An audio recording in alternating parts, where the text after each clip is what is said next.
Evet, ben teşekkür ediyorum öncelikle.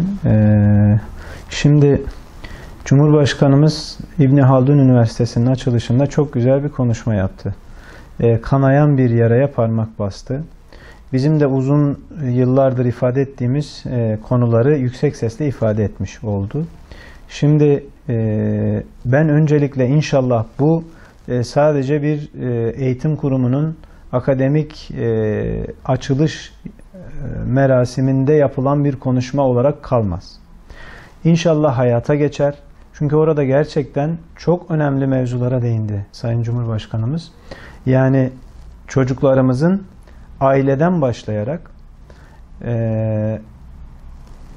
ortaokul, lise, lisans, yüksek lisans, doktora gibi her kademeyi belirleyerek, her kademenin sınırını çizerek aslında bir reformu işaret etmedi, reformun çerçevesini de çizdi Cumhurbaşkanımız yaptığı konuşmada. Gerçekten ailede başlaması gerekiyor. Cumhurbaşkanımızın ifade ettiği çerçevede okul öncesi ve ilk okul kısmını tamamen manevi eğitimi alacağı, kendi medeniyetinden gelen değerleri öne çıkaracağı, inancını, kültürünü ve bizi biz yapan değerleri öğrenip özümseyeceği bir dönem olarak organize edilmesi gerektiğini ifade etti. Ortaokul kısmının kabiliyetlerine göre yönlendirileceği bir bölüm olduğunu, kısım olduğunu, olması gerektiğini, lise kısmının bu kabiliyetler ve beceriler noktasında kendini tanımış ve hangi alana artık yönelmesi gerektiğini fark etmiş ve sağlam bir kişilik olarak üniversite hayatına geçiş, üniversite hayatını da lisans, yüksek lisans, doktora toplumun değerleriyle özdeşleşmiş bir birey olarak topluma faydalı ve toplumun yararına şeyler üreteceği bir bölüm olarak çerçevelemiş aslında Cumhurbaşkanımız. Ben şu cümlemi tekrar etmek istiyorum. İnşallah bu Cumhurbaşkanımızın yaptığı tarihi konuşma bir eğitim kurumunun açılışında yapılmış bir konuşma olarak tarihte kalmaz. İnşallah hayata geçer. Çünkü gerçekten biz uzun yıllardır eğitim hayatımızda bir reform ihtiyacı ile yaşamımızı devam ettiriyoruz. Bu gerçekten önemli. Bizim özellikle son 100-150 yıldır belki 200 yıla bunu uzatabiliriz.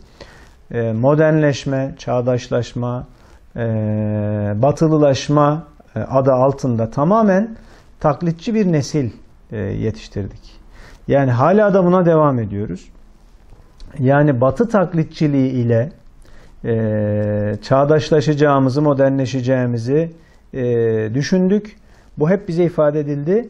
Batı'nın da özellikle Rönesans'tan sonra, Fransız ihtilalinden sonra tamamen pozitivist bir anlayışa teslim olduğunu, yani bilim üretirken bile tamamen pozitivizmin hakim olduğunu, zaten bilimi bile ikiye ayırmışlar bakın. Pozitif bilimler diye bir bilim koymuş. Şimdi bunun karşıtı da negatif bilimlerdir. Böyle bir şey ifade edilmiyor ama insanın algısında bu oluşuyor ister istemez. Şimdi ve bizim inanç değerlerimizden gelen, yani şöyle ifade edeyim, orada ilmi ikiye ayırıyor. Zahiri ilimler ve batini ilimler bizim ifademizde. Şimdi zahiri ilimleri pozitif ilimler olarak gösteriyor. Batini ilimleri ise tamamen elinin tersiyle itiyor. O kısmı bilimden bile hiçbir şekilde saymıyor. Dolayısıyla biz bütün kurumlarımızı bu şekilde transfer ettiğimiz ve körü körüne bir batılılaşma adı altında bunu çağdaşlık zannettiğimiz için bir kanadımızı kırmışız. Bir kanadımızı kırmışız. Dolayısıyla da Cumhurbaşkanımızın ifade ettiği nesiller ortaya çıkmış. Şimdi bunu tersine döndürmenin yolu da yeniden kırılmış olan kanadımızı tamir etmekten geçer.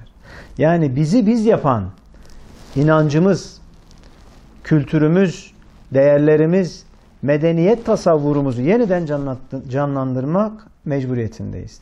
Bununla ilgili ne gerekiyorsa yapılması gerekiyor. Yani üniversitelerde kürsüler kurulması gerekiyor belki. Eğitim fakültelerimizin özellikle bunu çalışması gerekiyor. Eğitim reformunu ve bize ait bir eğitim reformu olması lazım. Yani bir yerlerden bulup taklit edeceğimiz bir reform falan değil. Tamamen bize ait olması gerekiyor. Bizim değerlerimizle ortaya çıkması gerekiyor. Yani öyle bir nesil yetiştirmemiz gerekiyor ki Mevlana'nın pergel metaforundaki gibi bir ayağı bizim kadim medeniyetimizde, bizim inancımızda, kültürümüzde, değerlerimizde sabit kalacak. Diğer ayağıyla dünyanın dört bir yanındaki teknolojik gelişmeleri, bilimi, ilimi takip edecek ve en iyisini alacak, en iyisini üretecek, en iyisini yapacak bir nesil yetiştirmemiz gerekiyor. Bu da uzakta değil, Necip Fazıl'ın ifadesiyle siz güneşi ceketinizin astarında kaybetmiş bir nesilsiniz diyor Necip Fazıl. O güneş bizim ceketimizin astarında zaten. Dolayısıyla biz özümüze dönüp inancımızdan, kültürümüzden, geleneğimizden gelen değerlerle eğitim alanını yeniden şekillendirmemiz gerekiyor. Ben bunun içerisine müfredatı tutun, ders kitaplarını neyi sayarsanız sayın, özeti şu: kökten bir eğitim reformu gerekiyor. Cumhurbaşkanımız buna parmak basmıştır. Buradan da bütün üniversitelerin, başta üniversiteler olmak üzere bütün eğitim kurumlarının harekete geçmesi ve bu eğitim reformu için biz ne yapabiliriz'i konuşması gerekiyor ve konuşmanın ötesinde hemen icraate dönüştürmesi gerekiyor. Bir 18 yılı daha heba etmememiz gerekiyor. 2053 vizyonuna bizim derhal bu eğitim reformu doğrultusunda eklemeler yapmamız gerekiyor. Çünkü yeni nesilleri bizim kendi medeniyetimizin kökünden gelen değerlerle tekrar buluşturmamız gerekiyor ki dünyayı yeniden aydınlığa, huzura, barışa, refaha çıkarabilelim. Ya ortada bir müfredatın yok, senin ders kaynağın yok, ders kitabın yok. Şimdi müfredat olmadan zaten hiçbir olmaz. Senin talim terbiye kurulunun bununla ilgili hangi çalışmaları yapıyor?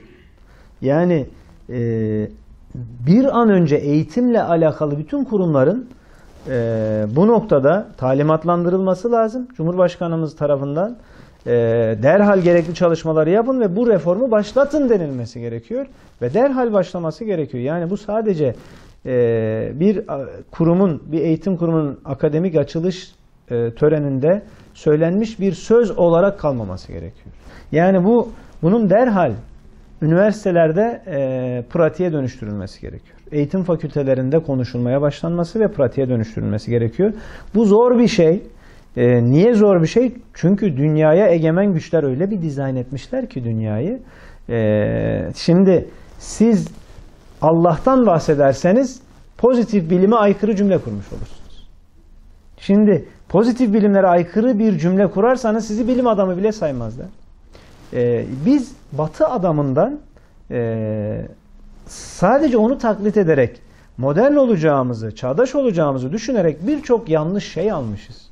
Batı adamı özellikle Rönesans reform hareketlerinden sonra, Fransız ihtilalinden sonra onlar için karanlık çağ olan Orta Çağ'dan kurtulmuş, Orta Çağ'ı onlar için karanlık kılan Engizisyon'un baskılarından kurtulmuş olarak çıkmışlar. Ve şunu ifade etmişler. Bakın biz Engizisyon'un, yani kilisenin baskılarının oluşturduğu ortamdan kurtulduk. Yani biz dinimizden kurtulduk, rahata, huzura eriştik, çağdaş olduk. Siz de kurtulun dininizden, siz de refaha, huzura kavuşun demişler. Şimdi onların dini tahrif edilmiş bir dinken, bir baskı aracına, bilimin önündeki kısıtlamalara yol açmışken bizim dinimizde böyle bir şey yoktu ki. Onlar karanlık çağı yaşarken biz Endülüs'ün sokaklarını aydınlatıyorduk sokak lambalarıyla. Bizim bilim adamlarımız dünyaya ışık sağlıyorlardı. Yani sosyal bilimlerden tıpa kadar bütün dünya bizden ilham aldı. Batılılar bizden ilham alarak aydınlığa çıktılar. günümüze kadar İbn Sina'nın kitapları tıp alanında okutulur. Şimdi onlar bizden böyle ilham almışken biz bu ilham kaynaklarımızı bıraktık ve Batı adamını taklit etme yöntemine geçtik. Bu büyük bir yanılgıydı. Yani bu da bizi içinde bulunduğumuz yanlış duruma sevk etti. Yani çünkü bizim inancımız zaten, bizim dinimiz zaten bilimin önüne engel koymaz. İlim Çin'de bile olsa gidin alın buyurur. Dolayısıyla zaten böyle bir şey yoktu. Onlar şunu dediler, biz dinimizden kurtulduk, onu geri plana attık, kurtuluşa erdik, siz de aynısını yapın. Biz de maalesef böyle bir yanılgıya düştük ve şimdi bu yanılgıdan dönmemiz gerekiyor. Bizim dinimiz ilerlemeye, bizim dinimiz teknolojiye karşı bir din değil ki. Yani biz bir taraftan biraz önce ifade ettiğim gibi dinimize, inancımıza, örfümüze, kültürümüze, geleneğimize bağlı olarak kalacağız, oradan besleneceğiz. Bir taraftan da teknolojinin ve bilimin gerçeği neyse onu yerine getireceğiz. Yani biz zahiri bilimlerle batini bilimleri ayırmayacağız, birbirinden birleştireceğiz. Bizim yapmamız gereken eğitim reformunun özünde bence bu olmalı. Bu doğrultuda da biraz önce ifade ettiğim gibi anaokulundan üniversitenin en üst kademesine varıncaya kadar bir reforma ihtiyacımız var. İnşallah Cumhurbaşkanımızın bu konuşmasını doğru değerlendirir insanlar ve doğru adımlar atılmaya başlar.